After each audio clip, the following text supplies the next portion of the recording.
Bismillahirrahmanirrahim. I am Amanat Ali and this is my channel فلسطین اسرائیل جنگ۔ آج کا ہمارا موضوع ہے کہ کس طرح سے اسرائیل جو ہے اس نے یو این کی ممبرشپ حاصل کی، اقوام متحدہ کا ممبر وہ کیسے بنا۔ جیسے ہی 14 مئی 1948 کو برطانیہ کے اقتدار کا فلسطین میں خاتمہ ہوا تو یہودیوں کی کونسل نے تل ابیب میوزیم میں اپنا اجلاس بلایا اور اس میں جو اس ٹائم لیڈر تھے ان کی کونسل کے اور ایک پرانے سیاستدان بھی تھے اور لیڈر بھی تھے بین گورین، انہوں نے اسرائیل کے قیام کا اعلان کیا 14 مئی 1948 کو، اور 15 مئی 1948 کو انہوں نے یو این میں اپلیکیشن دے دی ممبرشپ کے لیے، جس پر سیکورٹی کونسل نے کوئی عمل نہیں کیا۔ دوسری درخواست ان کی 17 دسمبر 1948 کو یو این سیکورٹی کونسل نے ریجیکٹ کر دی 5-1 کے ووٹ سے، اور جس ملک نے مخالفت کی اس اپلیکیشن کی وہ تھا شام، اور جن ممالک نے اس کی حمایت کی وہ تھے امریکہ، Argentina, Colombia, Soviet Union, Ukrainian SSR۔ انہوں نے اس کی فیور میں ووٹ دیا، جبکہ Belgium, United kingdom, Canada, France انہوں نے اس ووٹ سے اعتراض کیا اور ووٹنگ میں حصہ نہیں لیا۔ اس کے بعد ان کی اپلیکیشن 1949 میں جب اسرائیل کے پہلے الیکشن ہوئے اس کے بعد ان کی اپلیکیشن کو رینیو کیا گیا، اور سیکورٹی کونسل کی ریزولوشن 69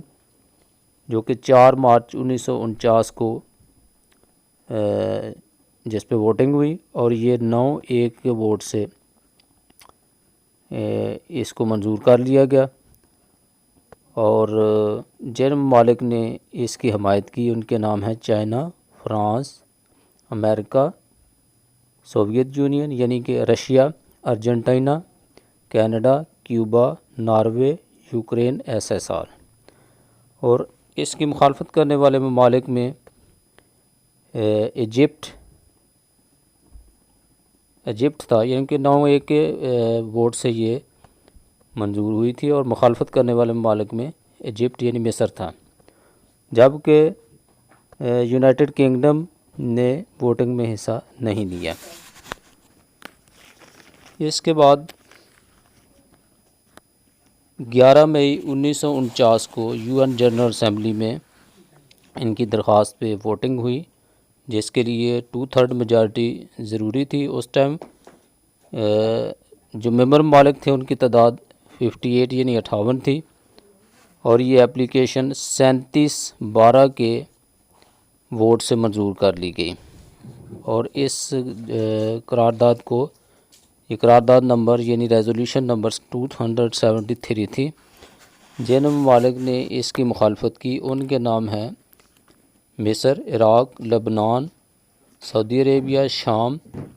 یمن، یہ عرب لیگ کے ممالک تھے۔ اس کے علاوہ Afghanistan, Burma, Ethiopia, India, Iran اور پاکستان نے بھی اس کی مخالفت کی، اور جن ممالک نے اس میں ووٹ دیا اسرائیل کے حق میں، یعنی اسرائیل کو ممبر بنانے کے لیے اقوام متحدہ کے جن ممالک نے ووٹ دیا ان کے نام ہے Argentina, Australia, Bolivia, Byelorussian SSR، Canada, Chile, China, Colombia, Costa Rica, Cuba, Czechoslovakia, Dominican Republic, Ecuador, France, Guatemala, Haiti, ہنڈوراس،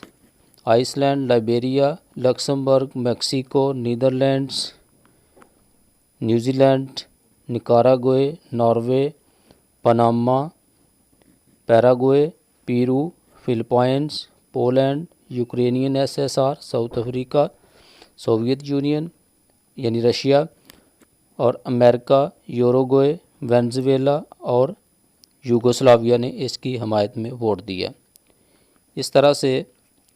general assembly نے بھی اسرائیل کی اپلیکیشن کو منظور کر لیا، اور اس طرح باقاعدہ جو اسرائیل ہے وہ اقوام متحدہ کا ممبر بن گیا۔ تو آج کے لیے اتنا ہی کافی ہے۔ نیکسٹ ویڈیو میں انشاءاللہ ہم مزید اپڈیٹ کے ساتھ آپ کی خدمت میں حاضر ہوں گے، اور ساتھ ہی ساتھ یہ ریکویسٹ کرتا چلوں کہ فلسطین اسرائیل جنگ کا یہ جو میرا چینل ہے، اس میں مجھے آپ کی سبسکرپشنز کی ضرورت ہے، لائکس کی، شیئرز کی، کمنٹس کی، تاکہ مجھے اپریشیشن ملے اور میں آپ کے لیے زیادہ اپڈیٹڈ، زیادہ بہترین، زیادہ اچھی، زیادہ معلوماتی اس حوالے سے ویڈیوز ہم لا سکیں، اور ہماری جنگ جنریشن ہے ان کو ہم یہ اویئرنیس دے سکیں کہ کس طرح سے یہ ملک اسرائیل جس نے اسلامی دنیا کی ناک میں دم کر رکھا ہے، کس طرح یہ وجود میں آیا ہے، اس کی ہسٹری کیا ہے،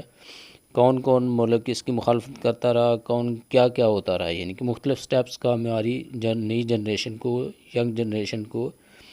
اس کے ذریعے اویئرنیس دینا میرا مقصد ہے، تاکہ ہمیں مسلمانوں کو، ہماری آنے والی جنریشن کو پتہ ہو کہ